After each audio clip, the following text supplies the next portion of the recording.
From the Channing 2 mine, Kalahari Manganese Fields, Northern Cape of South Africa. Now, I've sawn the matrix over here because it's a very, very heavy piece. Can't saw it anymore.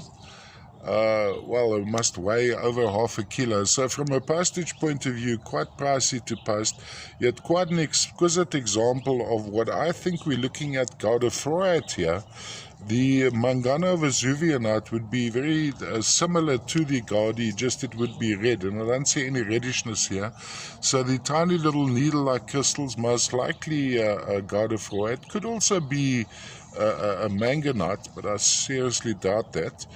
Sitting between that, you'll see there's a little gem or a little bright lustrous hematite crystal, quite often associated. There seems to be this yellow color, looks like oxidized sturmanite to me. There's some on the matrix running around as well. So in itself, quite an unusual piece. I haven't often encountered Gaudefroyat and hematite associated with the sturmanite sections, but this seems to be the case here. This would be some older material, so it may have come out here in the 80s. It's from some of my older stock. I had a lot of Kalahari manganese material here around about 2002 going on to 2012. And this wasn't one of those. This would have been earlier material, maybe from the mining of the 80s. Lovely from a display point of view, so it would stand flat on a turntable going around like that. Various aspects of display.